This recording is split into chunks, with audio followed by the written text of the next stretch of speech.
Teknologi 2018 bisa ketemu teman-teman nih walaupun virtual ya di PJ Visip Via. Ternyata pandemi bisa teman-teman kalahkan nih dengan teman-teman tetap beraktivitas dengan semangat, termasuk untuk bersekutu, memuji, menyembah, mendengarkan firman Tuhan hari ini. Nah, pertama-tama aku mungkin mau bacain rules-nya dulu kali ya. Oke, boleh di next, Kak. Nah, rules-nya ini siapkan tempat yang tenang, Alkitab maupun notes. Apalagi hari ini kan kita temanya Christianity and Social Sciences. Mungkin teman-teman ada nanti nemu beberapa catatan yang penting, bisa nanti nggak repot-repot nyari-nyari kelebakan gitu. Terus kedua, siapkan hati dan pikiran pastinya. Tadi kita udah saat teduh ya. Yang ketiga, harap mikrofonnya itu di-mute ketika ibadah dimulai. Selama nyanyi khususnya gitu, karena nanti misalnya ada pertanyaan tanya jawab, mungkin baru di situ kita bisa on mic kalau mau nanya. Terus selanjutnya ada teman-teman dihimbau untuk on kamera, iya biar aku tidak sendiri dan tidak seperti live Instagram yang seperti dibilang oleh Mena ya. Yang selanjutnya ajak teman-teman, oh iya benar, ini bisa nih masih bisa diajak teman-temannya AKK, PKK, TKK, PHDT untuk hadir dalam ibadah. Ada 3 cara bertanya nanti setelah firman, ada sesi tanya jawab, bisa pilih salah satu dari cara ini, ada melalui private chat dengan pembicara, open mic atau tanya langsung jadi kita semua bisa dengar, atau bisa melalui kolom komentar publik di Zoom. Terakhir ada sesi foto di akhir sesi, jadi jangan kemana-mana dulu. Oke.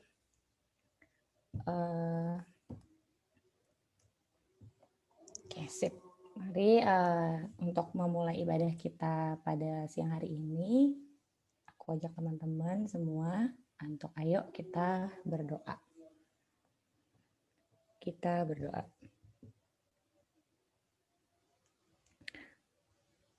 Tuhan Allah Bapa kami yang bertahta di dalam kerajaan surga yang maha kudus, selamat siang ya Tuhan. Terima kasih Bapa atas kesempatan baik yang Kau berikan kepada kami, penyertaan-Mu yang sempurna Tuhan, bagaimanapun keadaan dan kondisi kami, Engkau tolong kami untuk boleh semangat bersekutu di sini ya Tuhan, virtual. Engkau yang mau hadir ya Bapa, kiranya dalam setiap hati pikiran kami bertahta Tuhan dalam hati pikiran kami, kuasai hati kami ya Tuhanku, dan kuasa Roh Kudus-Mu, tolong kami untuk dari awal pertengahan hingga akhirnya ya Bapa, boleh dengan khusyuk ya Tuhan menikmati hadirat-Mu. Bapak berkati juga kiranya pelayan-pelayan yang lain dan juga teman-teman yang lain ya Tuhan. Tolong kami ya Bapak agar kami siap menyambut firman-Mu, layak juga memuji memuliakan nama-Mu. Kami nggak layak ya Tuhan, tapi kiranya di dalam Engkau saja Tuhan, di dalam anugerah-Mu saja kami boleh memuji dan memuliakan nama-Mu. Terpujilah nama-Mu Bapa, dalam nama Tuhan Yesus kami berdoa, amin. Amin. Nah teman-teman, 2020 nggak terasa udah mau berakhir nih. Enggak sih, bukan nggak terasa, terasa banget lah ya pasti. Kita udah ada di penghujung tahun ini secara ya kan. Aku yakin banyak nih yang teman-teman udah lewatin sepanjang tahun. Mungkin ada yang senang, makin dekat sama keluarganya karena di rumah aja, atau makin akur sama doi atau PHDT-nya karena LDR seru gitu ya kan, dan hal-hal indah lainnya yang serasa pelangi gitu di hati teman-teman. Atau bahkan ada duka yang nggak mengenakan teman-teman, stres PJJ dan sebagainya, badai hidup gitulah ya rasanya. Nah untuk itu aku mau ajak teman-teman kita balik lagi coba lihat penyertaan Tuhan yang sempurna buat kita, banyak banget kebaikan-kebaikannya. Walaupun kita nggak layak, walaupun kita sering bersungut-sungut dan ngeluh, tapi Tuhan tuh selalu menyertai dan ada aja gitu keajaiban yang Dia buat di hidup kita sampai kita bisa melewati tahun yang berat ini sampai di Desember ini. Untuk itu mari kita menyanyikan lagu pujian Ku Terpaku.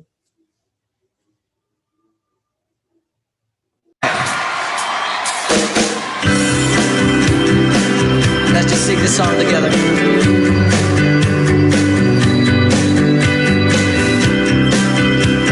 Hey, yeah.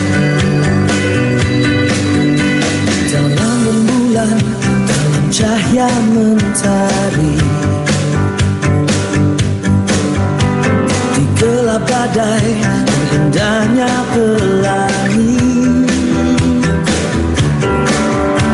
dalam tangisan wajah berseri, dan ku temukan kasih terbesar bagi dunia ini. Diam, ku terbatu dan ku takjub akan kasih-Mu yang tergores indah. Dalam anugerah hatiku milik-Mu. Indah, ku terkagum dan ku bawakan hidupku. Kau membuat hatiku menjadi baru, bahagiaku mengenalmu.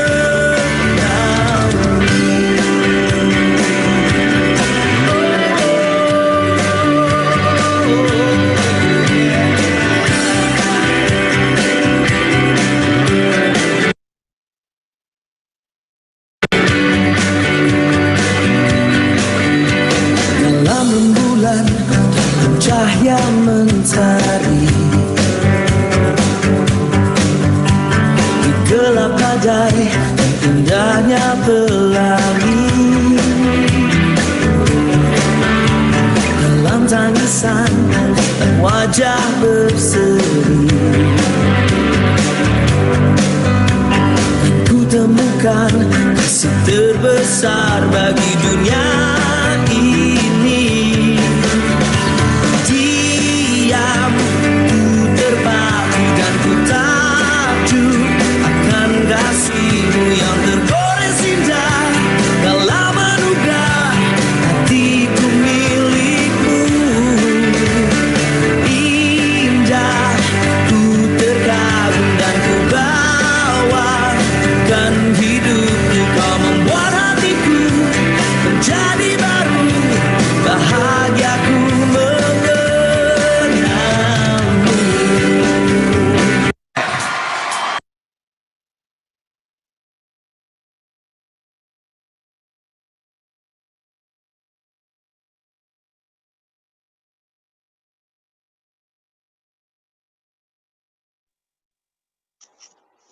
Yuk teman-teman, kita berdoa sebelum kita membaca merenungkan firman Tuhan. Kami kembali bersyukur buat kesempatan indah yang Tuhan berikan. Kami boleh belajar akan kebenaran firman-Mu.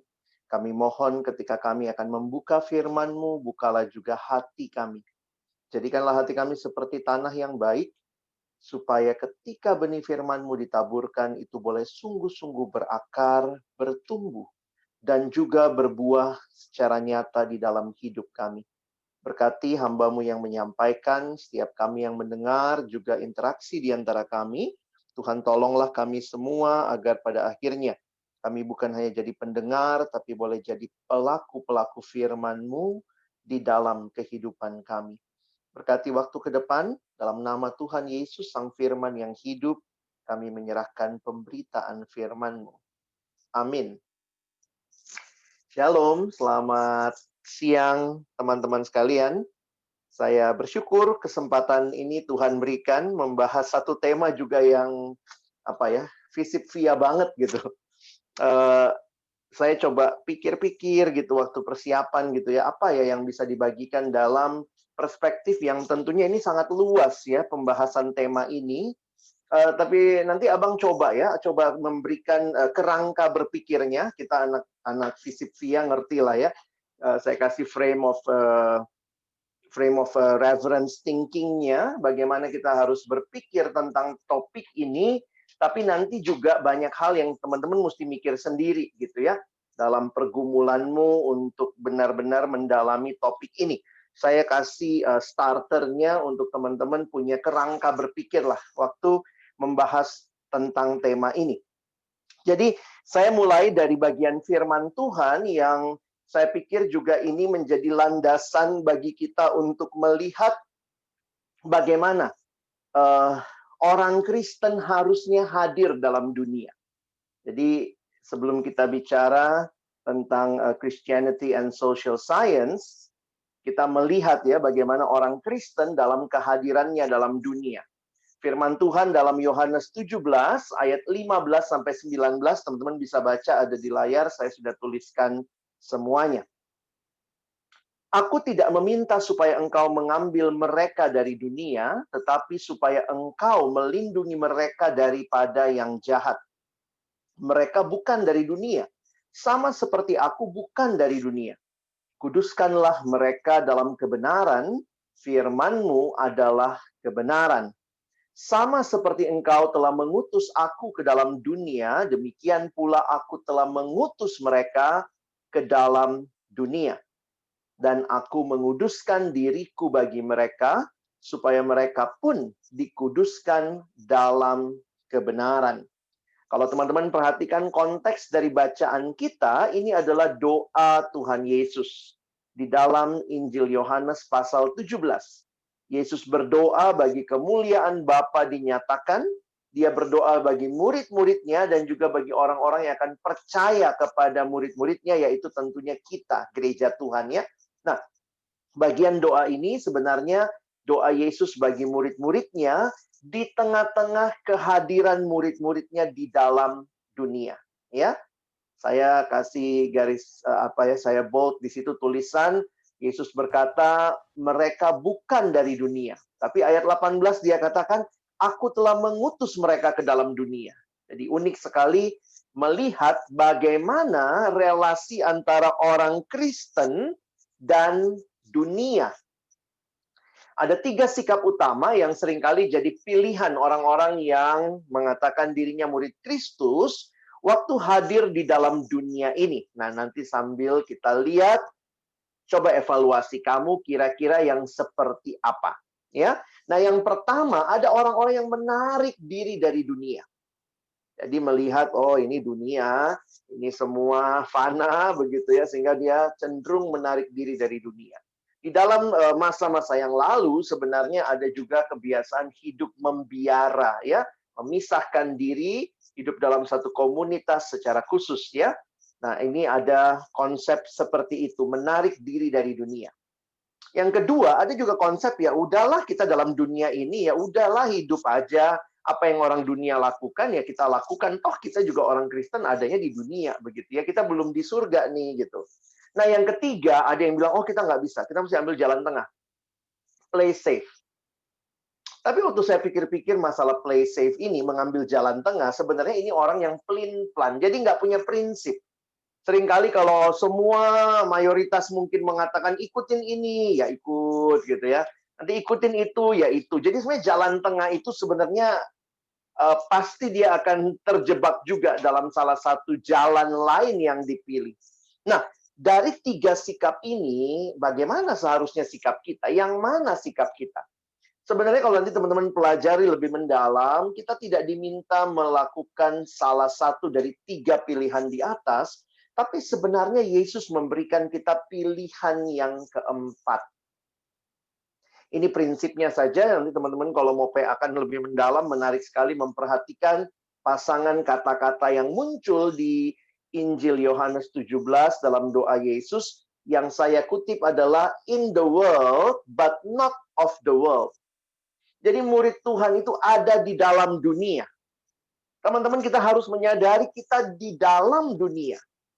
Dan kita itu diutus sama Tuhan. Jadi kalau begitu, kita harus punya keterlibatan penuh dalam dunia di mana memang kita diutus ke dalamnya.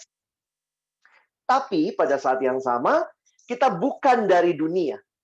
Jadi sekali lagi ini juga bukan masalah play safe. Bukan, saya makin menghayati bahwa saya terlibat penuh dalam dunia, tapi saya sadar penuh bahwa saya bukan dari dunia. Kalau begitu kira-kira bagaimana keterlibatannya? Nah disinilah kita akan melihat apalagi buat kita yang ada di ilmu sosial, social sciences, bagaimana ya kita ada di dalam masyarakat, kita mau pakai lensa apa memandang masyarakat? Mau ambil lensanya dunia, atau mau ambil lensanya Allah yang sangat ideal, atau dunia ya kompromi-kompromi dikit gitu ya. Nah saya pikir disinilah saya melihat penting sekali penghayatan yang tadi ya. Kita ada di dalam dunia berarti kita terlibat penuh. Tapi pada saat yang sama kita pun sadar kita bukan dari dunia. Sehingga harusnya yang mewarnai pola pikir kita bukan semata-mata pola pikir dunia. Ya, karena itu saya melihat pentingnya kalau saya pakai gambaran di situ ya, pentingnya kacamata yang tepat untuk memandang semua, kalau boleh pakai istilah fenomena sosial yang ada, supaya kita bisa melihatnya lebih clear. Jadi biblical basis-nya sudah, dan sekarang saya mau ajak kita melihat ya, ini tantangan-tantangan yang real di dalam masyarakat, in society, di mana saya pikir ilmu yang kita dapat di Visipvia itu memberikan kita satu ya kita mampu membaca lah paling tidak situasi dan fenomena yang terjadi. Tapi jangan lupa ya bahwa situasi-situasi itu juga ada apa istilahnya ya? Ada ismenya yang ada di balik itu. Ada filosofi yang ada di balik itu. Saya pikir ini yang perlu kita hayati, apalagi buat teman-teman yang belajar sosial, belajar kita orang-orang sosial ini, tentu kita nggak melihat sekedar fenomenanya, tetapi ada apa pemikiran di balik itu. Sehingga memang pertanyaan penting, sejauh mana ini challenge-nya dulu ya, kondisi zaman ini mempengaruhi kita. Nah ini kadang-kadang buat kita orang Kristen agak susah-susah gampang ya. Karena apakah saudara dipengaruhi dunia atau saudara sedang mempengaruhi dunia? Are you a trend follower atau kamu jadi trendsetter? Nah tentu baik trend follower maupun trendsetter, saudara harus setuju dulu dengan sebuah filosofi gitu ya. Dan disitulah saya pikir Tuhan menghendaki kita ada di dalam dunia bukan jadi penonton. Jelas banget kalimat Yesus, kamu adalah garam dunia. Kamu adalah terang dunia. Perhatikan, Yesus tidak berkata kamu adalah garam. Bukan itu kalimatnya. Yesus tidak berkata kamu adalah terang. Sekali lagi, bukan itu kalimatnya. Kalimatnya adalah kamu adalah garam dunia. Tuhan memberikan konteks di mana kita sebagai garam harus hadir. Jadi garam itu harusnya ada di mana? Di dunia, karena kamu garam dunia. Terang itu di mana harus hadir? Di dunia, karena kamu adalah terang dunia. Jadi ini bukan garam di dalam tempat garam, bukan. Garam yang harusnya hadir di dalam dunia. Ya ini jadi pertanyaan buat kita. Jangan-jangan orang Kristen juga senangnya kumpul-kumpul. Garam, kumpul sama garam, jadi gudang garam ya. Jokes bapak-bapak lagi. Jadi memang ini realita yang seringkali jadi pergumulan. Apakah kita hadir dan memberi warna kepada dunia?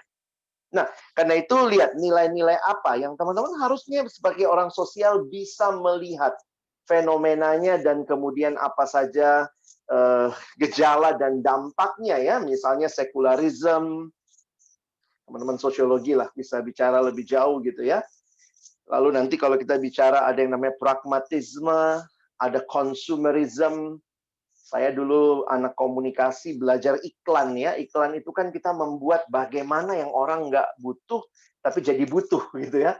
Sehingga yang dibangkitkan itu keinginan ketimbang sekadar kebutuhan. Nah ini gimana nih sebagai orang Kristen kalau kalian diminta mengemas iklan yang baik dan seterusnya. Saya pikir memang kita perlu dengan sangat mendalam memikirkan bagaimana kita mengimplementasikan ilmu kita. Hedonisme, ya. Teman-teman yang misalnya kalau administrasi juga kan pasti belakangan yang dilihat memang administrasi kan belajar lebih luas ya, bukan sekedar ekonominya, tapi lihat gejala yang lain. Tapi ini yang seringkali terjadi di sekitar kita. Sehingga materialisme juga meningkat, sehingga semua dijadikan milik dia gitu. Kalau lihat anak kecil yang sangat egois, tapi ternyata ya materialisme mendidik orang juga dalam situasi itu. Tentu tidak semuanya dalam arti materialisme kita menolak materi ya, tapi kita menolak materialisme misalnya. Ada isme yang ditolak di balik itu. Belum lagi dengan isu bahwa kekristenan sudah memasuki masa post-Christian era, Di beberapa negara yang dulunya sangat Kristen seperti Eropa sudah swift gitu ya, sudah berpindah, sehingga juga ada yang namanya post-truth. Jadi akhirnya kalau dulu orang sangat berdasarkan apa yang benar, tapi sekarang bukan apa yang benar, tapi apa yang saya rasa benar. Bedanya tipis ya. Post-truth kalau dulu sangat berdasarkan apa yang benar, menurut pasti ada aturannya yang benar, tapi sekarang apa yang saya feel benar, ketimbang apa yang memang benar secara fakta. Wah, ini teman-teman, anak-anak sosial harusnya bisa melihat bagaimana hal seperti itu ada dan terjadi di sekitar kita. Sehingga ada yang berkata, sebenarnya kita sedang ada dalam sebuah peperangan filosofi. Kita sedang berada dalam peperangan cara pandang. Nah, ini yang biasa digunakan istilah world view. Jadi cara pandang, bahwa sebenarnya setiap orang sadar atau tidak pasti punya cara pandang. Nah, cara pandang itu dibentuk dari mana? Ya, kalau kita lihat ya, kalau dalam pengetahuan kita tentang ilmu sosial ya pasti ada family background, ada mungkin dia besarnya dapat pendidikan apa, lingkungan di mana dia tinggal membentuk pola pikir dia, begitu ya. Jadi kalau dulu saya ingat belajar komunikasi, orang itu dikatakan nyambung kalau jadi setiap kita tuh punya frame of reference, ya, kerangka berpikir. Nah, kalau frame of reference saya banyak bersinggungan dengan frame of reference orang lain, atau istilahnya ya anggaplah makin banyak overlapping-nya, maka itu sebenarnya makin nyambung secara teori. Karena ada kerangka berpikir, makanya logika sederhana di tengah-tengah orang yang lebih dekat, dibentuk dalam situasi yang sama, harusnya lebih nyambung. Ya, orang Indonesia sama orang Amerika, ya kita pasti lebih nyambung sama sesama orang Indonesia. Kira-kira seperti itu. Karena frame of reference kita dibentuk dalam pola pikir yang ada seperti itu. Nah, tapi kalau kita nanti perhatikan, ya, ada satu tabel ini, saya pernah tunjukkan kepada teman-teman juga. Ini tabel atau infografis yang bisa menolong kita kira-kira melihat what is your world view. World view-mu itu seperti apa? Sebenarnya kalau teman-teman perhatikan, cuma dua sih world view yang paling dasar kalau kita lihat semuanya. Yang satu theistic, berdasarkan percaya ada Allah. Yang satunya ateistik gitu ya, menolak adanya Allah. Ya, ada yang bilang, oh kalau saya lebih kepada agnostik, karena agnostik itu lebih gini, Allah ada syukur, nggak ada juga nggak apa-apa gitu ya. Nggak ada hubungannya sama saya, jadi sangat pragmatis sebenarnya. Tapi saya pikir dalam basic yang paling dasar cuma dua ya. Kalian bisa coba nih, lihat ya, bisa diperbesar. Misalnya kalau saya percaya God exists, kalau saya bilang yes, maka the next question, apakah more than one God exists? Kalau saya bilang yes, lebih dari satu Allah yang ada, yang eksis, maka saya langsung yang merah itu adalah apa yang jadi world view saya. Politeis. Nah, kira-kira begitu. Nanti kalian coba ikutin tuh urutannya ya. Karena apa? Saya pikir buat kita juga, kalau anak-anak sosial baca teori, baca pandangan orang, kita paling tidak juga bisa menganalisa siapa dia, di balik dia seperti apa, kenapa dia berpikir seperti itu. Saya pikir kita sudah terbiasa hal-hal seperti itu. Nah, yang menarik adalah perlunya ya, kalau saya pakai istilah perlunya diagnosa yang tepat, sehingga nanti penanganannya juga tepat. Nah, seringkali saya melihat di sinilah Alkitab menawarkan sama kita apa. Karena memang jujur aja seringkali orang Kristen merasa, wah Alkitab ini buku kuno, udah tua, udah lama, ya sudahlah, ya saya di kampus ya anak sosiologi, anak antropologi, anak kriminologi, anak komunikasi, anak politik, anak administrasi. Ya tapi ya dalam beriman ya udah, ini iman saya, ini wilayah studi saya. Seringkali bagi saya melihat ada dikotomi yang besar antara apa yang kita imani dengan apa yang sedang kita jalani. Baik teman-teman yang lagi studi, bahkan juga dalam hidup. Karena itu banyak yang mengatakan misalnya ya, banyak orang-orang katanya ateis praktis. Percaya ada Tuhan, tapi ketika ngalamin pergumulan, carinya yang bukan Tuhan, carinya mungkin dukun. Jadi sebenarnya dia jadi ateis, tanda kutip, secara praktis. Secara filosofi sih dia percaya ada Allah, tapi nggak efek dalam hidupnya. Nah, karena itulah saya melihat, nah sekarang kita bicara bagaimana kalau begitu kerangka berpikir Kristiani. Saya pikir ini harusnya yang diberikan sejak awal ya, makanya syukur ya. Ini muncul di PJ, saya juga bersyukur bisa memberikan ini buat teman-teman.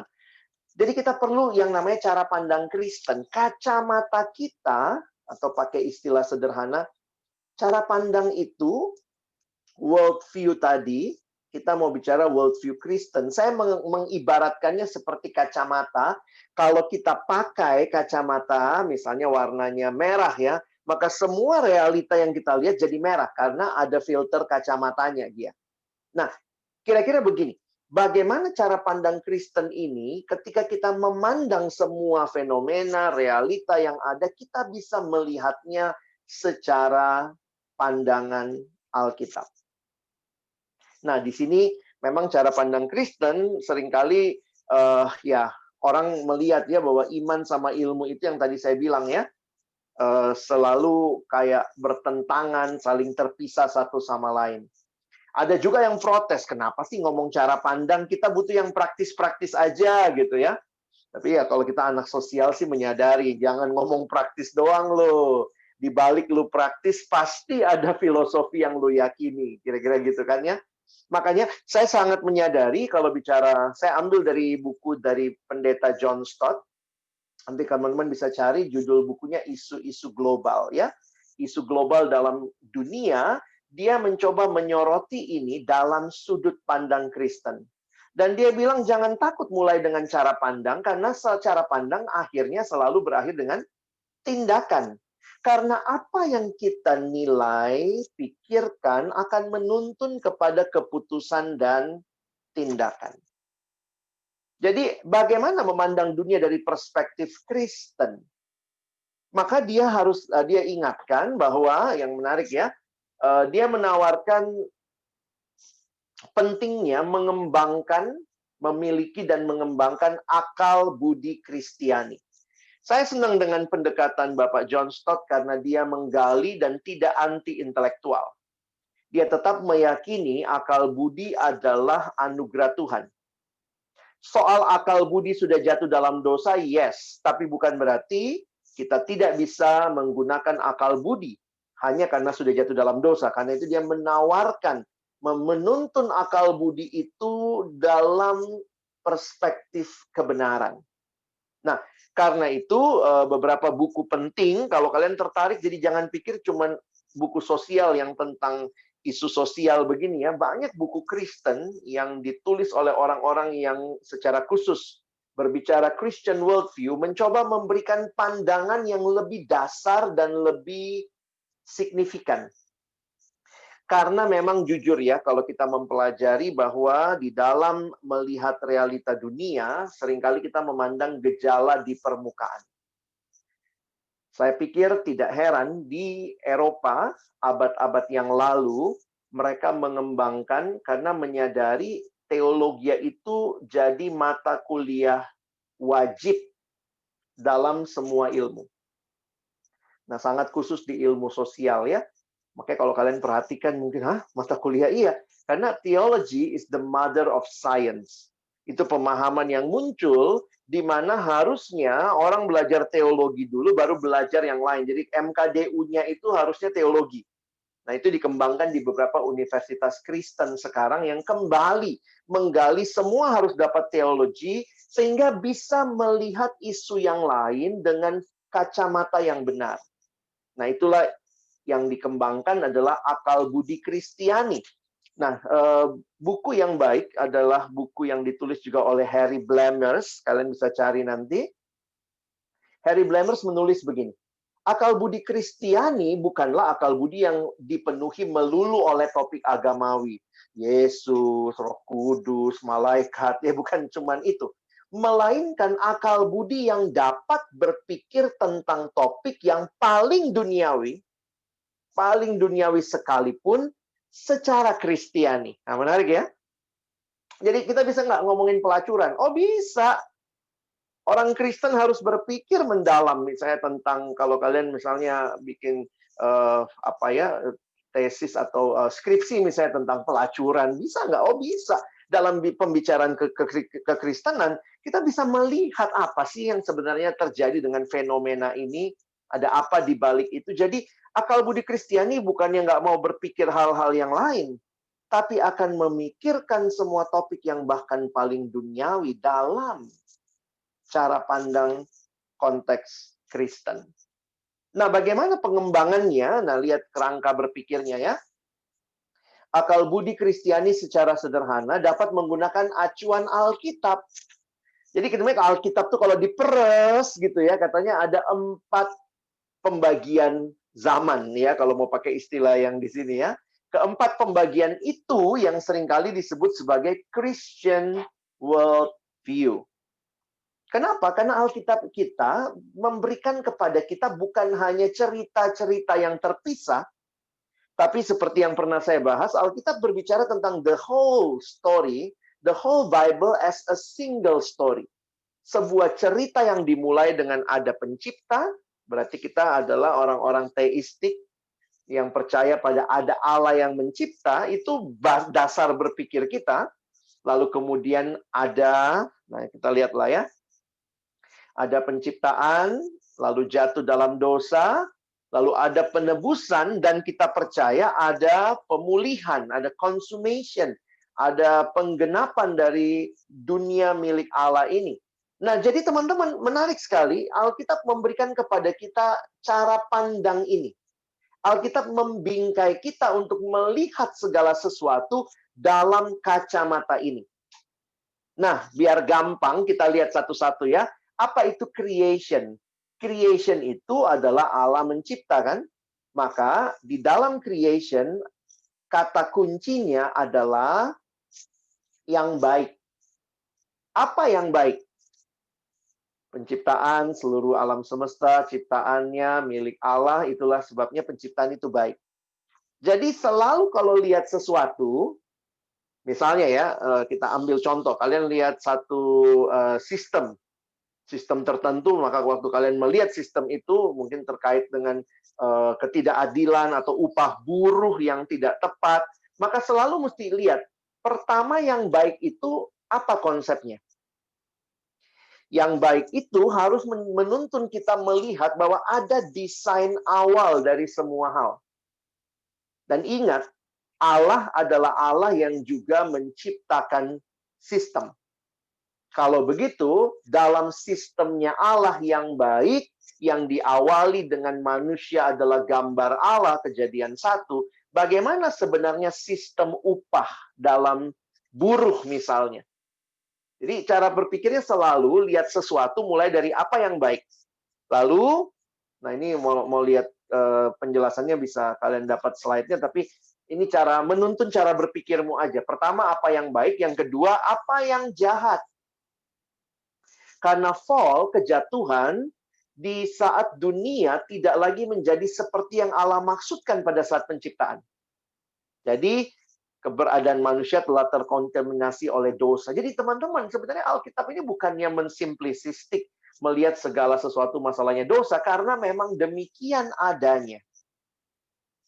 Kalau kalian bicara sistem, maka ingat, di balik sistem ada orang. Di balik orang, maka perhatikan ada Allah yang menciptakan manusia tersebut untuk membuat sistem. Jadi kalau ada sebuah sistem yang rusak, mesti dihayati ada masalah apa dalam kaitan dengan dosa sebenarnya yang sedang terjadi. Dan itu banyak sekali buku-buku yang membahas manusia serakah, manusia mencari untung bagi diri sendiri. Jadi, tuntunlah cara berpikirmu. Apa yang baik, apa yang jahat. Lalu, hayati teman-teman bahwa ada penebusan dalam Kristus. Kata kuncinya yang baru. Jadi melalui kehidupan, kematian, kebangkitan Yesus, ada ciptaan baru, Tapi ciptaan baru ini memang belum sempurna. Nah, kita yang percaya pada Kristus, kita adalah ciptaan baru. Sehingga perhatikan, khususnya kalau kita membaca bagian perjanjian baru, banyak sekali nasihat yang muncul bagi orang-orang yang telah dibaharui dalam Kristus. Dan yang terakhir,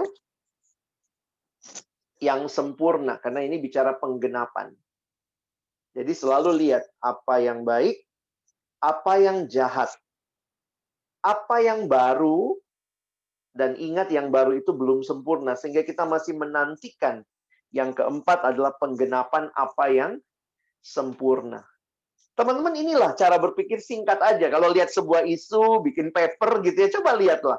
Tentu kalian bisa cari teori-teori, tapi sebenarnya karena semua manusia itu adalah gambar dan rupa Allah, semua sistem juga manusianya sudah jatuh dalam dosa, maka kalau kalian cari, semua ini hanya menggemakan apa yang sudah ada. Misalnya, sistem ekonomi yang baik harusnya begini, tetapi ketika dalam dosa maka sistemnya rusak. Tapi jangan lupa, ini bukan cuma masalah rusaknya sistem. Karena justru seringkali sistem yang baik pun dibuat begitu rupa oleh pelaku yang jahat juga. Jadi sekali lagi, ini pola berpikir Kristiani. Lihat segala sesuatu dalam dunia, selalu harus mulai dengan ada yang baik. Tapi kemudian ada yang jahat, ada yang yang baru, yang penebusan, dan ada yang sempurna. Oke? Jadi 4 realitas ini, kalau kalian miliki 4 hal tadi ya, akan menjadi survei, memampukan kita mensurvei peta sejarah dalam cakrawala-cakrawala yang tepat. Karena keempat peristiwa atau pembagian tadi, ini sangat istimewa jika ditanggapi dalam kaitannya satu sama lain. Karena mengajarkan kebenaran akbar tentang manusia. Kadang-kadang begitu kita lihat sesuatu, kita nggak mikir dari penciptaan, kita langsung lihat yang jahat.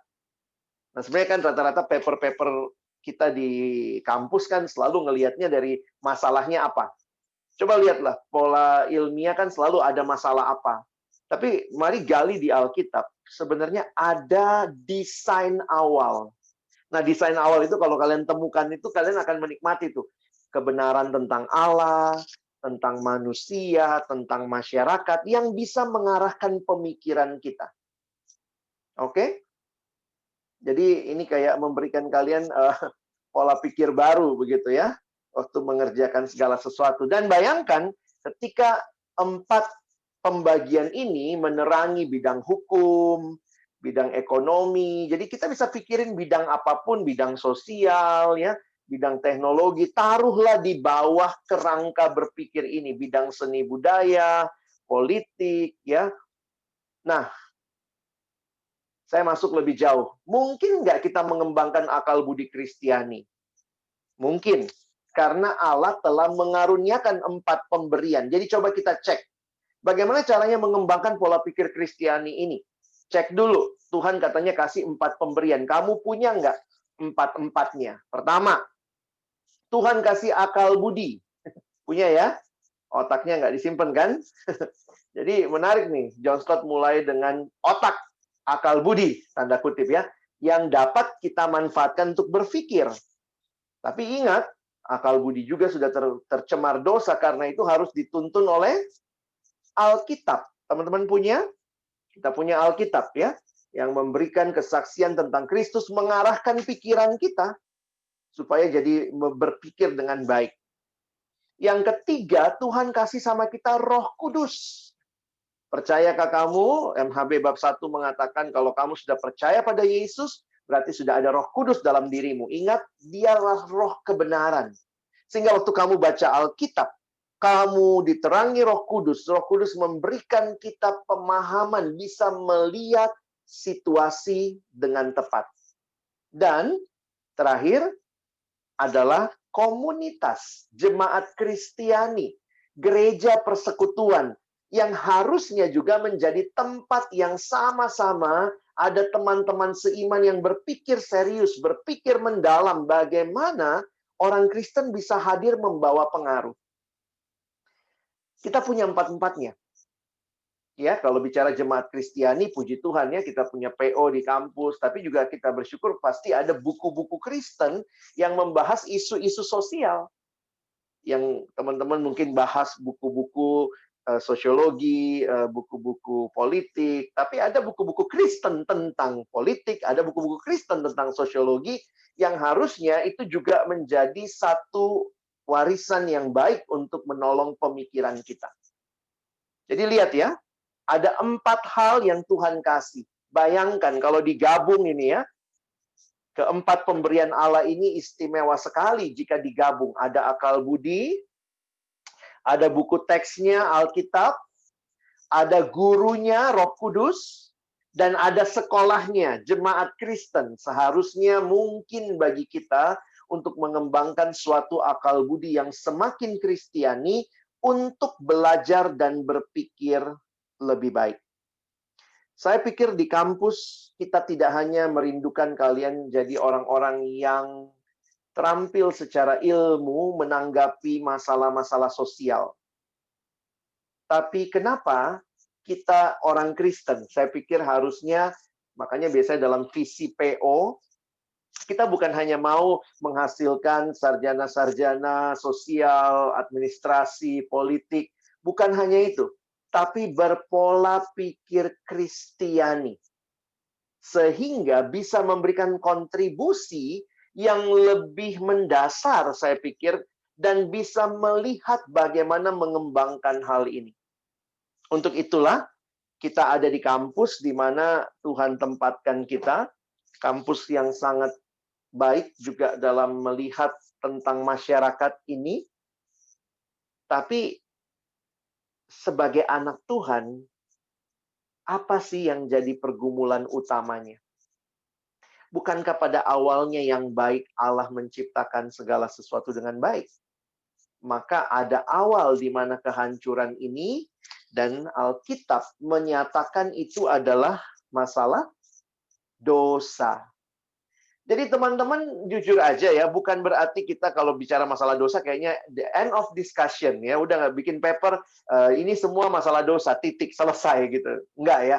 Saya pikir sebagai social scientist Christian, kita bisa mencoba membedah dengan pemahaman ini. Saya pikir ini bukan pemahaman simplistik, tapi ini pemahaman esensial yang membuat kita mengerti apa masalah utamanya.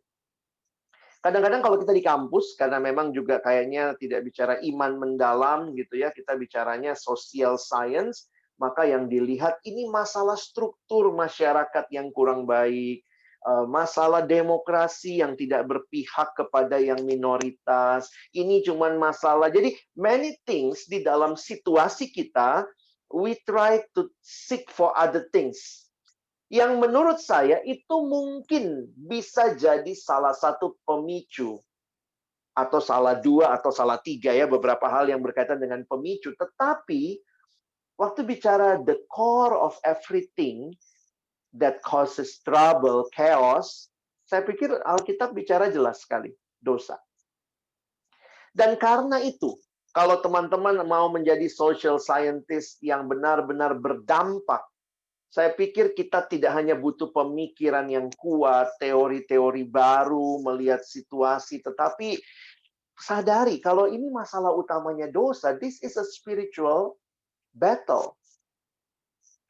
Tidak kebetulan Paulus bilang di dalam Efesus pasal 6 misalnya, bahwa peperangan kita, perjuangan kita bukanlah melawan darah dan daging, tapi melawan kuasa-kuasa gelap. Saya pikir jangan merasa itu kayaknya hanya berlaku di wilayah spiritual pribadi. Oh, saya mau saat teduh, kayaknya susah banget. Oh, ada kuasa gelap ini, gitu ya. Tapi waktu teman-teman hadir dengan semua teori kebenaran yang kamu tahu juga, tidak semua teori salah tentunya ya, tapi kemudian kamu waktu masuk mengajukan pikiran-pikiran terbaikmu, mengajukan alternatif Kristiani, saya pikir mari kita sertai dengan doa. Itu bukan basa-basi. That is a real struggle. Ketika kita menganalisa masyarakat, melihat kekacauan yang terjadi, kiranya kita tidak hanya melihat, oh ini strukturnya kurang bagus nih. Oh ya sudah nih, kayaknya mesti perbaiki ya, kita bikin sistem yang lebih baik. Oke, kita butuh orang-orang yang berpikir bagaimana teori kelompok dipakai, bagaimana teori agent of change, perubahan dipakai. It's not only like that.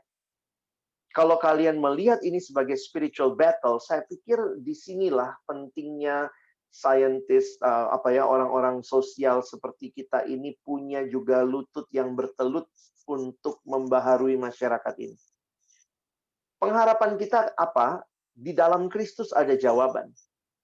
Tentu bukan berarti social scientist kemudian sibuk penginjilan ya, karena saya pikir itu bukan bagian khusus yang Tuhan percayakan ya. Tetapi kiranya kebenaran-kebenaran itu masuk di dalam mewarnai perjuanganmu. Doa menjadi bagian penting dalam kamu juga memikirkan mendalam. Sehingga kalau saya ingat ya, dalam Alkitab juga, waktu Paulus berbicara pada jemaat di Kolose, dia bilang ini real nih, ini spiritual battle, termasuk spiritual battle dalam pemahaman-pemahaman. Spiritual battle of the mind. Hati-hati gitu ya, bahwa ini jangan ada yang menawan kamu dengan filsafatnya yang kosong. Nanti baca Kolose pasal 2 ayat 8 gitu ya. Hati-hatilah supaya jangan ada yang menawan kamu dengan filsafatnya yang kosong. Dan Paulus real sekali melihat itu. Jadi waktu sarjana-sarjana Kristen bisa memberikan pemikiran dalam teori-teori yang mungkin dibaharui, diwarnai dengan pemahaman mendalam, mendasar, maka ini akan jadi satu yang mencerahkan orang, saya pikir begitu. Ya. Jadi bukan hanya kita mengulang teori, bukan hanya kita mengutip sana-sini, tapi apakah kita berdoa, Tuhan, cerahkan pikiran saya, supaya saya pun dipakai Tuhan mencerahkan masyarakat. Melihat apa sih the real problem-nya. Kalaupun belum bisa kita masuk kepada core-nya, di mana penginjilan sebenarnya harusnya menyelesaikan pergumulan dosa, di mana orang percaya Yesus, tapi kiranya waktu saya membangun sebuah struktur pemikiran yang baru, itu menjadi cara yang sangat efektif ketika Injil diberitakan orang nggak jauh lagi dari Injil. Saya sih melihatnya itu ya. Kekristenan mewarnai Eropa di abad yang lalu, memang tidak semua orang jadi Kristen. Tapi perhatikan, pemikiran tentang hak asasi manusia itu diangkat begitu kuat oleh undang-undang yang dibuat oleh orang-orang yang takut akan Tuhan, yang berdoa tentunya, supaya hak manusia sebagai makhluk ciptaan Allah ya, image of God itu equal, laki perempuan, kesetaraan, dan itu kemudian masuk jadi law, kemudian membentuk society, secara antropologis itu membentuk masyarakat dan budaya. Itu kan membuat orang jadi begini. Kalau kita mengabarkan Injil, ada Tuhan yang mengasihi manusia, orang tuh nggak jauh lagi dari Injil, karena memang dia ada dalam satu masyarakat yang telah diwarnai oleh Injil. Jadi saya harus melihat begini, ketika social scientist berjuang dengan baik, dan penginjilan dilakukan dengan baik oleh gereja, oleh mahasiswa, maka ini jadi hal yang menyatu begitu ya. Tuhan pakai kondisi di sekitar ini untuk mewarnai dan membawa orang kepada Dia. Saya pikir banyak mahasiswa waktu dia studi di luar negeri, melihat misalnya beberapa negara Eropa atau Amerika yang masih adalah bekas-bekas sisa kekristenan yang kental di sana, ada loh yang jadi percaya sama Tuhan waktu belajar di sana, karena melihat iya ya, teori-teori ini ada realnya, ada masyarakat yang waktu dia menghidupinya, dignity-nya tuh luar biasa. Dan dari mana itu? Oh, sumbernya dari Alkitab. They are not far from the gospel. Jadi, jangan berhenti untuk melihat, kadang-kadang mikir gini, jadi saya, maksudnya abang hari ini kita mesti penginjilan, karena kan masalah utamanya dosa nih bang. Ya kita injili semua orang supaya nanti selesai. Ya itu kan kerinduannya, tapi kan ada tahapannya. Tuhan kasih kepercayaan kita mewarnai, Tuhan mengutus kamu ke dalam dunia untuk mewarnai dunia ini dengan pemahaman yang benar tentang masyarakat. Sehingga sekali lagi ketika penginjilan dilakukan, ada masyarakat yang benar-benar ditata dengan baik berjumpa, ini jadi satu cara Tuhan membawa orang kepada Dia. Oke? Nah, saya kasih sedikit contoh ya tentang bagian terakhir. Bagaimana kita melihat misalnya ya tentang manusia ini. Saya pikir ya, dari mana kamu tahu yang benar, yang baik ya baca Alkitab. Nggak bisa juga jadi sarjana Kristen kalau Alkitabnya nggak dibuka gitu ya. Tetap jangan cuma buka buku-buku yang lain, itu penting. Tapi juga kebenaran Alkitab harusnya mewarnai pemikiran kita. Misalnya ya, tentang manusia. Manusia di dalam bagian ini begitu mudah menyalahkan berbagai hal di sekitarnya sebagai alasan mengapa dirinya melakukan dosa. Ya, saya juga sebagai anak sosial dulu suka gitu ya menganalisa. Ya memang kalau kita analisa, ini masyarakatnya miskin, makanya mencuri misalnya gitu ya.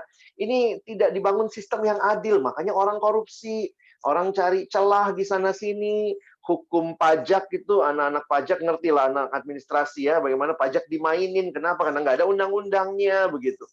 Jadi akhirnya selalu masyarakat bicara dosa, itu bukan saya yang salah. Salahnya pemerintah, salahnya pasangan saya, dan itu kan sejak zaman Adam sama Hawa ya. Di Taman Eden juga gitu kan. Adam, kau makan buah pohon ini, tuh perempuan yang kau tempatkan ya. Jadi sebenarnya ini menolong kita melihat masalahnya Alkitab mengatakan bukan di luar diri. Wah, ini bagi saya satu pencerahan sosiologis ya, antropologis yang sangat-sangat penting, dan ini tokoh utamanya siapa? Yesus gitu. Masalah utama manusia bukan dari luar dirinya. Ada faktor luar berpengaruh, ada. Tapi bukan berarti faktor luarlah segala-galanya. Jadi ada masalah utamanya dari dalam diri, dari dalam hati. Makanya ada yang mengatakan, what is the heart of the problem? The heart of the problem is the problem of the heart. Nah, ini very Christian. Dan ini ditulis juga di dalam Alkitab dengan ayat-ayat seperti ini. Amsal 4 ayat 23, jagalah hatimu dengan segala kewaspadaan. Dari situlah terpancar kehidupan. Hati sangat penting. Tapi bukan berarti hati kemudian harus diikuti semua, apalagi dengan generasi muda sekarang, konsepnya adalah follow your heart, ikuti hatimu. Kamu mau apa, just follow your heart.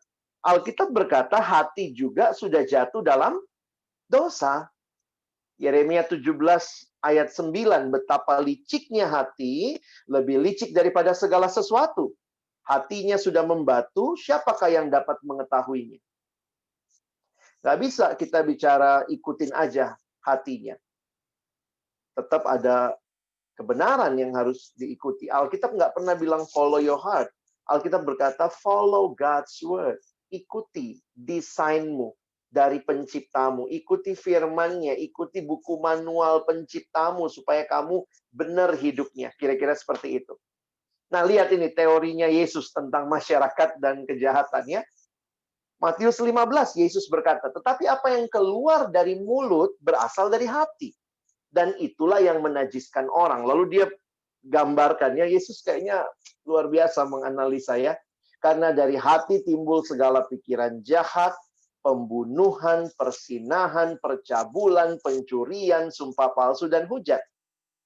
Jadi, teman-teman, poin saya gini ya, kadang-kadang kita anak sosial, kita akan melihat fenomena luarnya. Oh, ini karena injustice. Oh, ini karena masalah manusia kurang dipenuhi kebutuhan pangannya. Oh, ini cuma masalah moralitas. Kayaknya sudah mulai bergeser. Kita bentar lagi revolusi seksual dan seterusnya. Kenapa itu ya follow manusia punya keinginan? Kita bisa saja mengatakan berbagai hal dari eksternal dan analisa itu dengan baik. Tapi kiranya kita bertekuk lutut untuk berdoa, Tuhan, bawa orang-orang ini hatinya kembali kepada Kristus. Sehingga ketika kalian mungkin secara ilmu hanya bisa menawarkan solusi struktur sosial, solusi bagaimana proposal yang baik untuk sebuah pembaharuan. Tapi kiranya doa dan hati kita berseru pada Tuhan. Tuhan, pakai apa yang saya buat ini supaya orang melihat pada kebutuhan dia yang terdalam, yaitu akan Injil Tuhan. Dan ingat, kita bukan juru selamat. Saya pikir Tuhan dengan kreatif akan bisa berkarya membawa orang. Saya ingat sekali selalu ya, hanya ngelihat hukum Eropa yang sangat kuat menjunjung hak asasi manusia, banyak yang bertobat. Dalam arti dia melihat, iya ya, ada yang lebih penting di balik hukum itu, yaitu ada pribadi yang mengasihi sehingga dia bisa melihat manusia dengan sangat mulia. Nah, nanti kalian bisa baca banyak buku. Sebenarnya Abang ada banyak lagi slide, tapi ini ya, kayak misalnya saya baca buku ini menarik juga. You Can Change, God's Transforming Power for Our Sinful Behavior and Negative Emotion. Kelihatannya sangat pribadi, tapi saya pikir juga ini menjawab banyak hal berkaitan dengan masyarakat ya. Teori dasarnya misalnya dia mengambil, di balik setiap dosa itu pasti ada kebohongan. Behind every sin is a lie. Dan lie tentang apa? Berbohong tentang apa? Yang dibohongin sama sejak di Taman Eden juga gitu ya. Adam, kalau kau makan ini, Hawa ya, kalau kalian makan buah ini, maka matamu akan terbuka. Siapa yang bikin hal itu? Ya si iblis. Dia ada dusta. Iblis mengatakan bahwa Allah tuh nggak pengen kamu yang baik. Allah tuh kayak nggak serius sama manusia. Ya udah, kalau kamu makan maka matamu terbuka dan seterusnya. Jadi ini ya, behind every sin is a lie about God. Jadi poin sederhananya mungkin ini ya, saya lanjut aja. Dosa itu adalah masalah tidak percaya kepada Allah. Dosa tidak mau membiarkan Allah jadi Allah, menolak mengakui kebergantungan kita kepada Allah, dan kebergantungan yang harusnya terus-menerus. Nanti bisa kalau latihannya. Coba lihat misalnya pornografi. Ini masalah apa? Jadi teman-teman mungkin secara sosial harus membuat beberapa hal di luar secara struktur. Tapi that is not everything. Masalahnya yang pengen porno tuh dari dalam ya.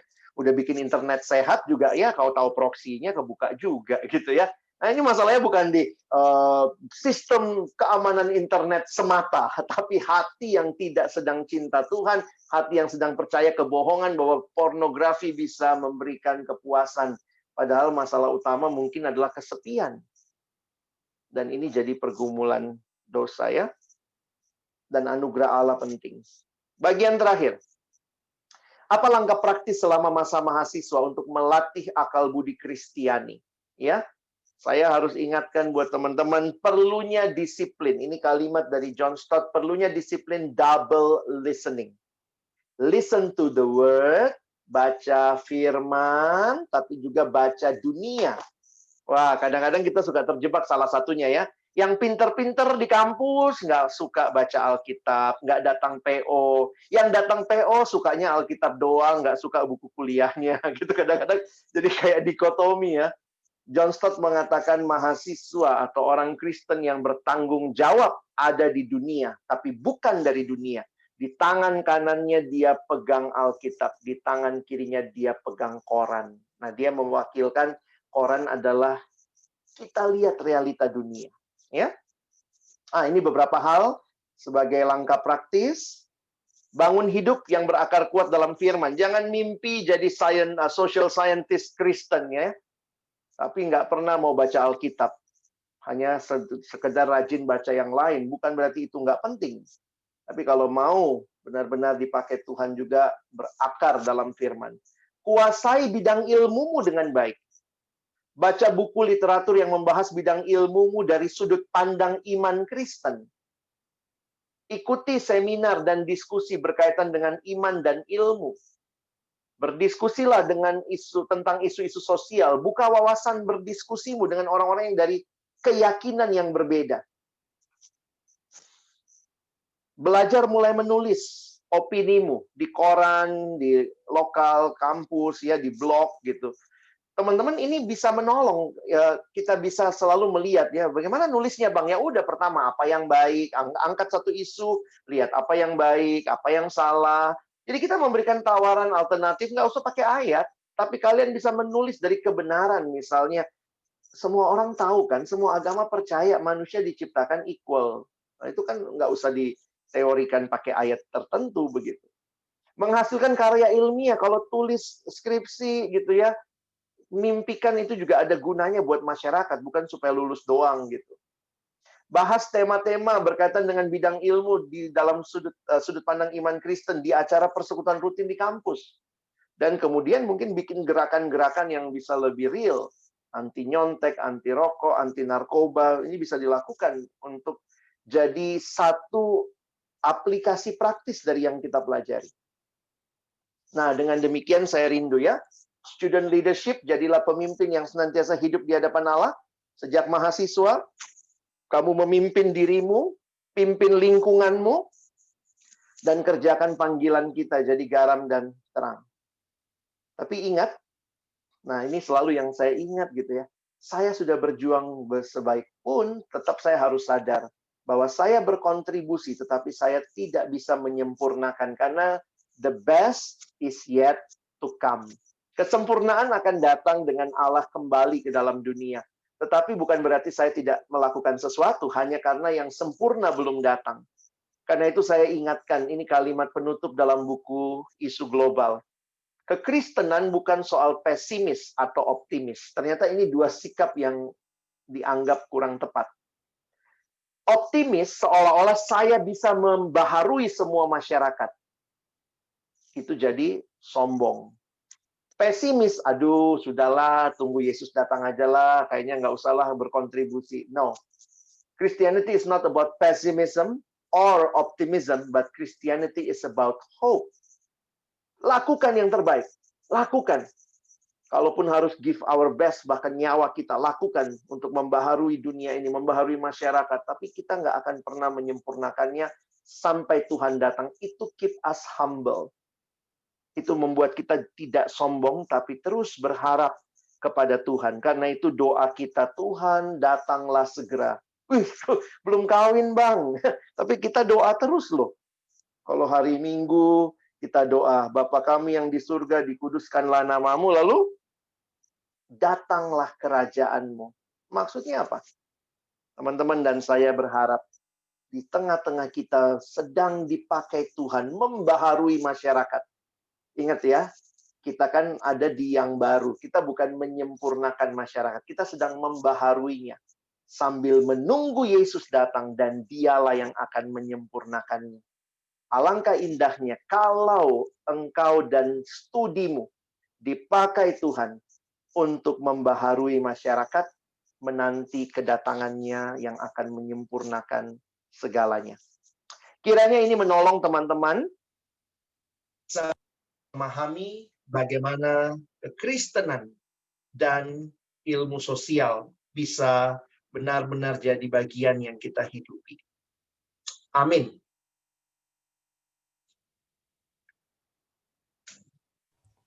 Apakah ada yang bertanya sebelum saya tutup doa?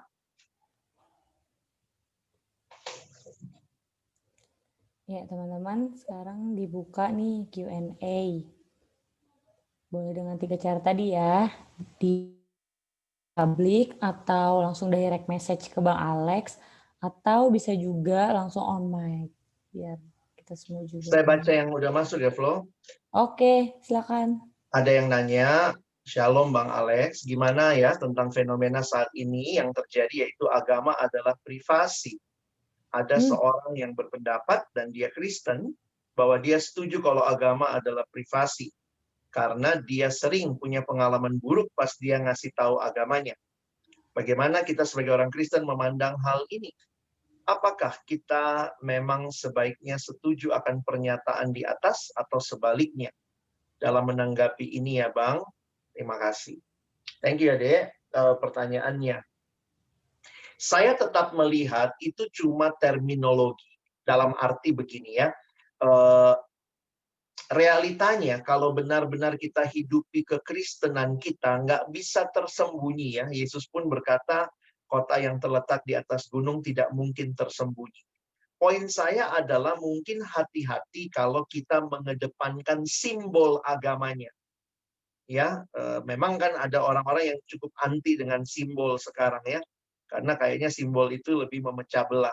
Tapi pandangan-pandangan kita, makanya saya bilang gini ya, kalau kamu menulis sesuatu tanpa harus tulis ayatnya pun, sebenarnya kamu bisa bicara dari perspektif umum, karena kebenaran Allah itu kebenaran yang universal. Manusia tidak boleh dibunuh, manusia harus dihargai, itu kan nggak usah pakai ayatnya pun, itu kebenaran universal yang Tuhan sudah berikan di alam semesta ini. Jadi saya makin menghayati, jangan takut dengan slogan-slogan, nggak boleh bawa agama ke ruang publik.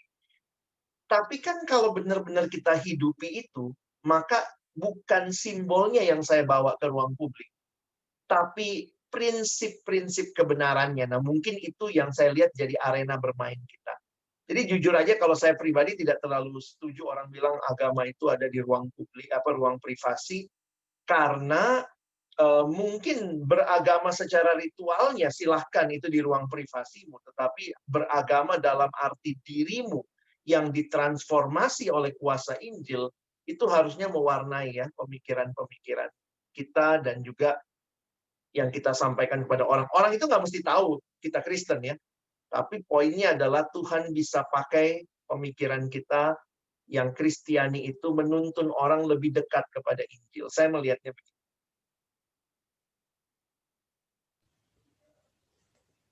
Ada yang lain? Belum ada yang masuk lagi sih, Bang. Belum ya? Kolom. Tapi ya saya relate, Bang. Tadi Ya. aku juga pengen nanya soal itu sebenarnya tadi. Gitu Pas ya. banget aku tahu tuh siapa yang ngomong public figure gitu, Bang. Jadi dia bilang kalau ditanya agama lu apa, ya ngapain sih nanya-nanya gitu. Soalnya gue punya pengalaman didiskriminasi, pasti lo biasa aja kan ditanya soal agama karena lo nggak pernah didiskriminasi, lo bukan minoritas. Gitu Bang katanya. Tapi itu juga kadang-kadang saya lihat gini ya, ya kita harus berhikmat lah ya, karena Tuhan bilang juga kan tulus seperti cerdik seperti ular, tulus seperti merpati. Saya pikir kita yang paling tahu ya, apakah dalam konteks itu seperlu apa ya orang tahu kita beragama apa. Kadang-kadang saya melihat dalam hal-hal yang mengajak kita kompromi, sebaiknya di situ yang kita tunjukkan keagamaan kita, poinnya gitu ya. Misalnya, ayolah bolos, langsung kalau perlu, maaf saya Kristen. Kadang-kadang yang begitu kita nggak berani. Kita tuh yang kita tunjukkan keagamaan kita kalau ngomong ilmu lah apa, padahal menurut saya itu wilayah yang mungkin lebih umum diskusinya ya. Tapi kalau kita dipaksa misalnya, ayo misalnya main cewek yuk, main cewek, ya bilang dong saya anak Tuhan, nggak bisa begitu-begitu. Yang kayak gitu-gitu kita negosiasi. Kadang-kadang yang terjadi bukan menunjukkan identitas. Jadi saya jujur harus katakan hati-hati mempersepsi. Jadi kan itu ya, slogan-slogan itu kayak mewarnai kita, termasuk mentalitas mayoritas dan minoritas. Mungkin gimana cara ngomongnya ya? Saya bukannya bilang saya nggak setuju diskurs tentang mayoritas minoritas, tapi realitanya lah.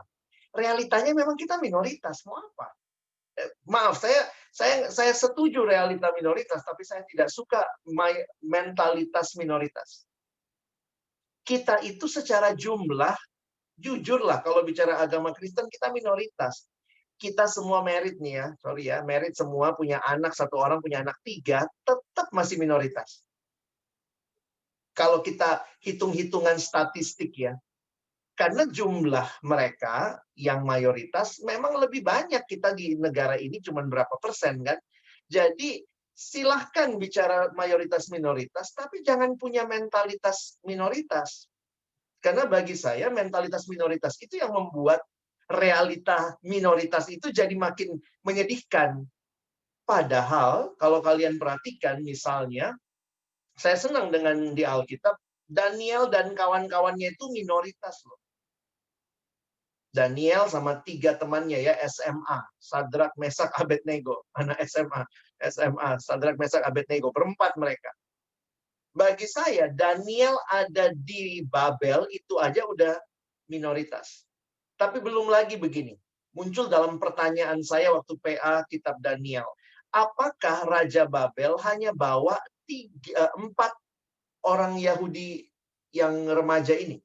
Apakah cuma Daniel, Sadrak, Mesak, Abednego? Pasti kan bukan cuma berempat ya. Kenapa yang dicatat cuma 4 ini? Saya lagi berpikir, jangan-jangan teman-teman Daniel sesama orang Yahudi kompromi juga di Babel.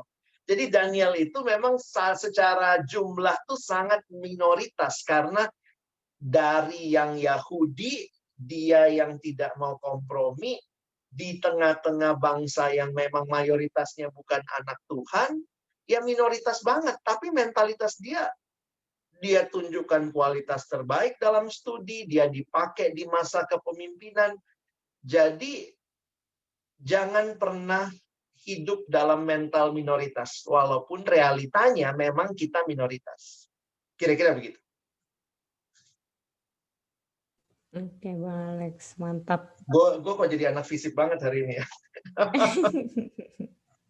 Ingat masa-masa kuliah bikin paper nih. Buku-buku udah banyak tuh Bang di belakang.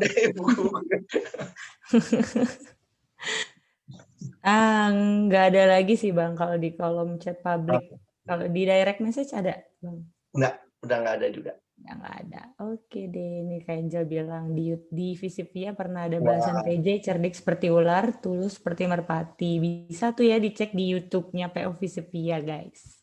Oke. Kalau nggak salah baru 2 minggu yang lalu juga. Bicaranya waktu itu Pak Bejoli. Mantap. Oke deh, karena sudah selesai Q&A-nya mungkin bisa ditutup dengan doa. Oke. Bang. Mari kita berdoa. Tuhan, terima kasih hari ini kami bisa mendalami juga apa yang menjadi peran kami.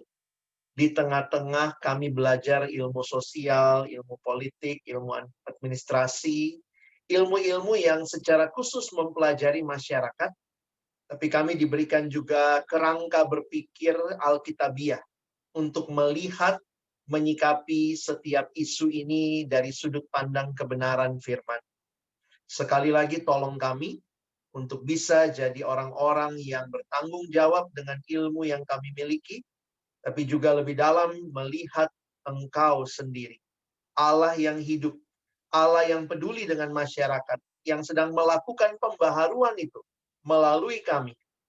Kami berdoa, biarlah kami bisa melakukan bagian kami masing-masing. Terima kasih. Tolong kami bukan hanya selesai karena ini hanya pengantar, tapi boleh bergumul lebih dalam lagi dengan berbagai isu yang ada dan muncul di sekitar kami.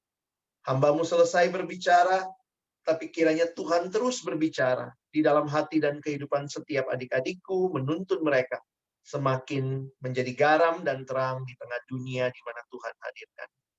Secara khusus di dalam bidang ilmu sosial, politik, administrasi yang ada di bidang studi kami. Kami bersyukur dalam nama Yesus kami berdoa. Amin. Amin. Terima kasih Bang Alex. Ya, teman-teman, setelah tadi kita mendengar pemberitaan firman Tuhan yang disampaikan oleh Bang Alex,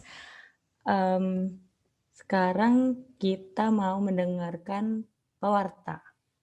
Pada pewarta, bersilakan. Suara aku kedengeran nggak teman-teman? Kedengeran. Oke. Shalom semua. Jadi aku mau bacain warta kita minggu ini ya.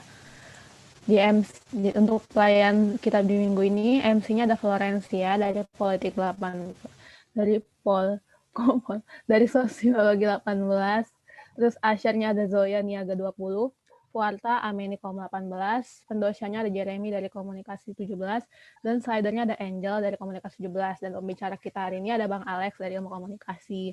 Nah, untuk kemuliaan Tuhan, kita berikan reaction atau berikan ucapan di kolom chat ya. Nah, untuk persembahan kasih, Untuk teman-teman yang rindu memberikan persembahan kasih buat PO Visivia, bisa memberikan yang tertera di sini ya, bisa lewat Dana, bisa lewat GoPay, dan juga bisa lewat OVO. Persembahan ini sifatnya nggak wajib untuk teman-teman yang mungkin rindu mau memberikan persembahan untuk pelayanan di PO Visivia, bisa memberikan ke nomor-nomor yang sudah tertera di sini. Mungkin boleh di screenshot atau di scan langsung sekarang. Oke. Nah, untuk yang selanjutnya, we want to pray for you. Jadi kan untuk teman-teman yang mungkin ada permasalahannya atau ingin ada sesuatu yang rindu untuk didoakan, bisa banget untuk mengisi form doa PO Visivia di bit.ly/form doa Visivia. Bentar, aku tulis dulu. bit.ly/form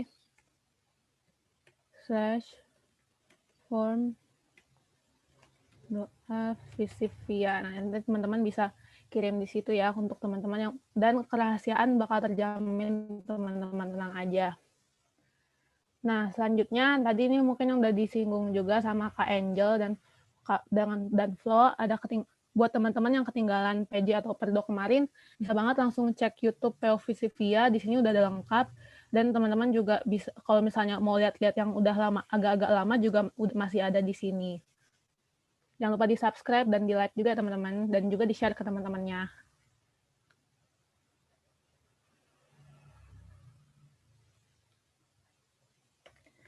Yeay, selamat ulang tahun buat teman-teman kita yang berulang tahun. Ada Hansen, Ramon, Sela, dan Yosua. Ada nggak orang-orang di sini?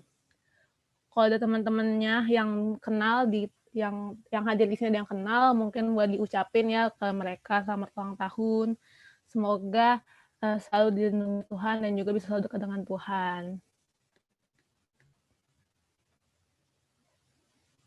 Oke, demikian warta kita pada minggu ini. Untuk selanjutnya aku serahkan kepada pendoa syafaat. Oke, shalom teman-teman. Selanjutnya kita akan melaksanakan doa syafaat. Mungkin aku udah kirim beberapa kode doanya itu di room chat, di chat Zoom ini. Teman-teman mungkin bisa baca. Jadi yang pertama mungkin kita akan kita akan mendoakan ada vaksin Sinovac yang baru saja datang. Terus juga kita akan mendoakan mengenai pilkada yang telah dilaksanakan di hari Rabu kemarin, di mana waktu itu kan kita libur.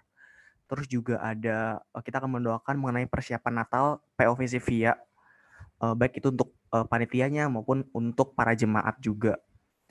Nah, mungkin teman-teman, teman-teman, mari kita berdoa bersama-sama. Ya Tuhan Allah Bapa kami, terima kasih ya Tuhan, persekutuan Jumat pada hari ini telah dilaksanakan ya Tuhan, mengenai pada tema hari ini ya Tuhan. Sekiranya pertama-tama mungkin kami mau meminta maaf ya Tuhan jika mungkin dalam prosesnya kami mendengarkan firman, kami masih memiliki sikap hati yang kurang benar, masih memiliki sikap hati yang mendukakan hati-Mu ya Tuhan. Sekiranya kami mohon maaf, dan juga sekiranya Engkau yang menuntun kami agar di persekutuan selanjutnya mungkin kami bisa mengikuti dengan sikap hati yang benar. Tuhan, di kesempatan kali ini juga kami akan melaksanakan doa syafaat ya Tuhan, mengenai beberapa kondisi-kondisi yang akhir-akhir ini telah terjadi di lingkungan sosial kami ya Tuhan. Banyak sekali hal yang telah terjadi dan kami rindu untuk membawanya ke dalam tangan-Mu ya Tuhan. Tuhan, pertama-tama ya Tuhan mungkin berdoa ya Tuhan bagi vaksin COVID-19 Sinovac ya Tuhan, di mana Presiden Jokowi telah memastikan vaksin COVID ini sebanyak 1,2 juta telah hadir di Indonesia dan akan disusul dengan 1,8 juta vaksin lainnya pada Januari 2021. Nah, buat angkatan 2019 dan sampai 2020 berdoa agar sekiranya pendistribusian vaksin COVID-19 ini mampu benar-benar memprioritaskan pihak-pihak yang paling membutuhkan.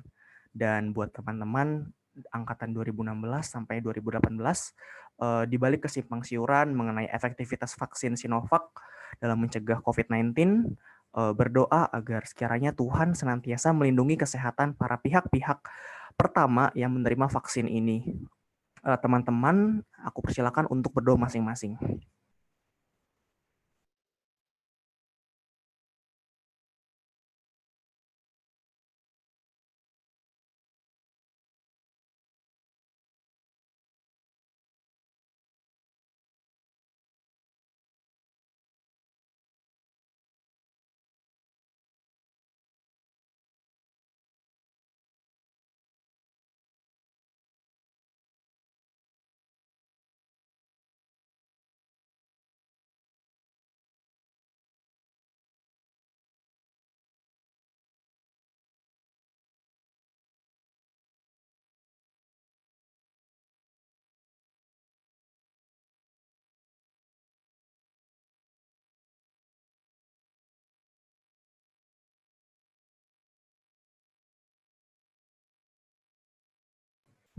Terima kasih ya Tuhan untuk doa selanjutnya ya Tuhan. Baru saja negara kami telah melaksanakan pilkada ya Tuhan pada 9 Desember 2020 kemarin, di mana pilkada ini dilaksanakan di tengah kondisi pandemi ini ya Tuhan.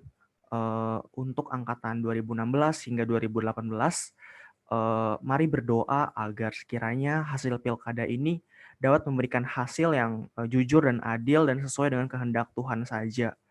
Teruntuk juga buat angkatan 2019, doakan juga agar setiap kepala daerah yang terpilih agar bisa juga melaksanakan kewajibannya dengan kebijaksanaan dari Tuhan saja. Dan terkhusus buat angkatan 2020, berdoa juga supaya setiap kepala, berdoa juga untuk masyarakat yang telah melaksanakan pilkada agar sekiranya mereka terhindar dari segala penyakit, khususnya karena pilkada ini dilaksanakan selama pandemi, atau bila pun mereka terkena penyakit, sekiranya Tuhan yang senantiasa menguatkan mereka dan membantu mereka agar sekiranya mereka bisa melewati masalah ini ya Tuhan. Teman-teman, aku persilakan untuk berdoa masing-masing.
Selanjutnya, untuk pokok doa terakhir yang hendak kami doakan, berdoa bagi persiapan Natal PO Visip via UI, berdoa bagi untuk angkatan 2016 hingga 2018, berdoa bagi persiapan panitia dan juga pengurus maupun pelayan, agar sekiranya mereka juga bisa mempersiapkan hati dan juga dirinya untuk melayani Tuhan dalam kesempatan kali ini, dan tentunya supaya mereka tidak mengandalkan diri mereka masing-masing dan juga senantiasa bergantung sama Tuhan secara 100% ya Tuhan.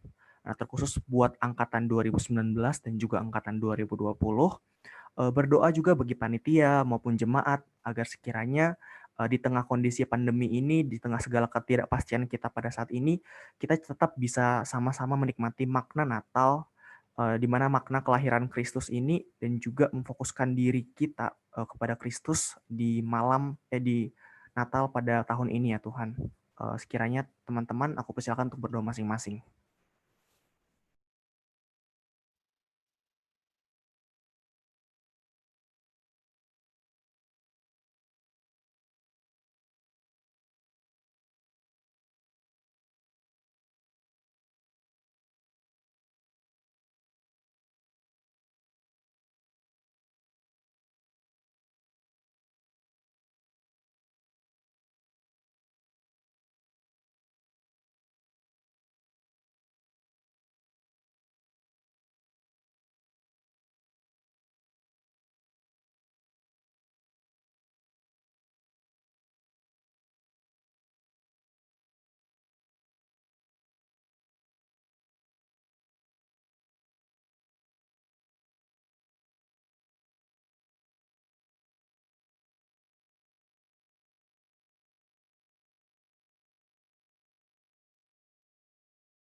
Terima kasih ya Tuhan atas begitulah pokok doa kami ya Tuhan. Untuk selanjutnya ya Tuhan, banyak sekali yang hendak kami mau minta ya Tuhan, namun kami percaya atas penyertaan-Mu saja ya Tuhan. Selama kami mungkin mendalami kehidupan kami sehari-hari, dalam perkuliahan, dalam kehidupan kami di tengah keluarga kami, sekiranya kami hendak menyerahkan segala sesuatunya kepadamu ya Tuhan. Inilah doa kami ya Tuhan, yang kami panjatkan hanya di dalam nama Tuhan Yesus Kristus. Haleluya, amin.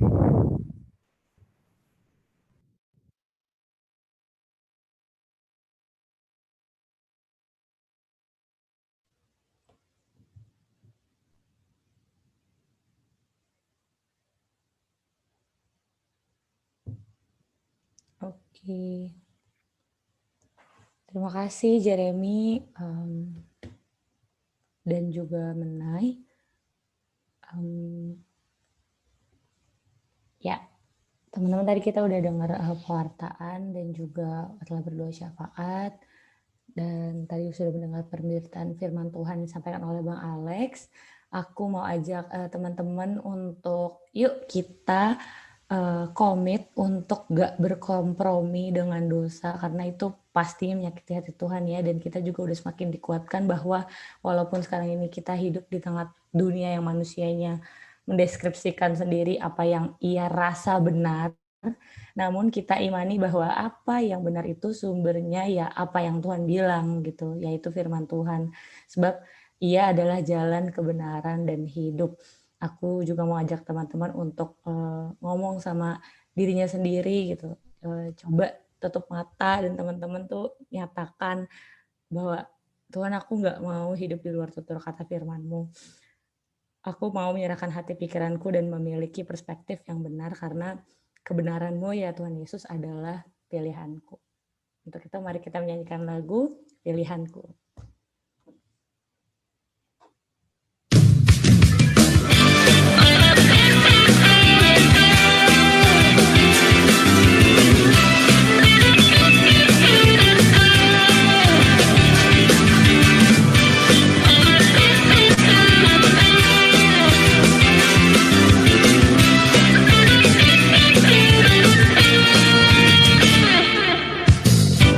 Kau Tuhan yang mulia, turun ke dunia untuk tebus segala dosa.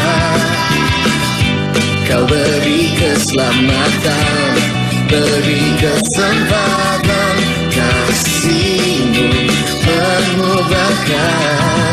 Jika ku akui semua dosaku, maka Kau adalah setia dan adil. Kau kan mengampuni dan sucikan dari segala yang jahat.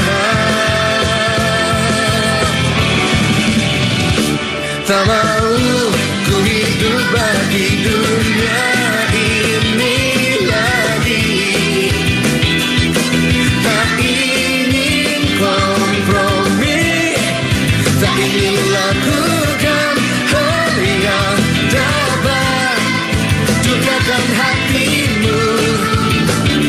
Tak mau ku hidup di luar tutur kata firman-Mu yang telah bebaskanku. Yesus, kebenaran-Mu adalah pilihanku.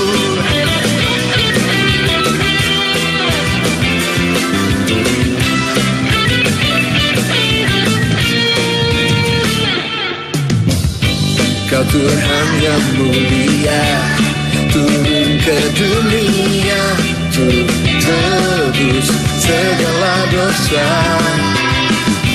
Kau beri keselamatan, beri kesempatan, kasih-Mu mengubahkan. Jika ku akui semua dosaku, maka Kau adalah setia dan adil. Kau kan mengampuni dan sucikan dari segala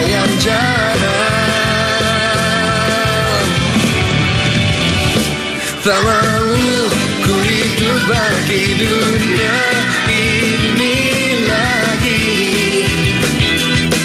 Tak ingin kompromi, tak ingin lakukan hal yang dapat dukakan hatimu. Tak mau ku hidup di luar tutur kata firman-Mu yang telah bebaskanku. Yesus, kebenaran-Mu adalah pilihanku.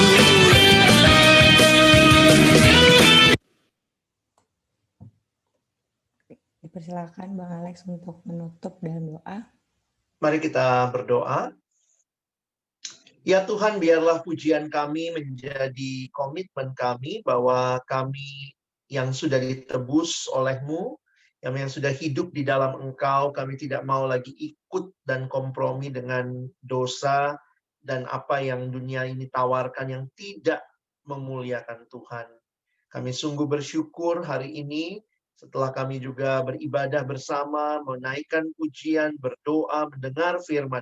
Kami dikuatkan untuk boleh melanjutkan panggilan kami, hidup kami sebagai anak-anak Tuhan, khususnya yang mendapat kesempatan mempelajari ilmu sosial, ilmu politik, ilmu administrasi. Di dalamnya kami rindu juga Tuhan bertakhta dan Engkau dimuliakan. Terima kasih, berkati waktu selanjutnya dalam setiap aktivitas kami rindu di mana kami berada, apapun yang kami lakukan, biarlah hidup kami menyatakan Yesus yang hidup di dalam diri kami. Akhirnya kami menutup seluruh rangkaian persekutuan kami hari ini di dalam satu nama yang kudus, nama Tuhan Yesus Kristus, penebus dan juru selamat kami yang hidup. Kami sudah berdoa, bersyukur. Amin. Amin. Oke, terima kasih teman-teman. Dipersilakan saat teduh sejenak.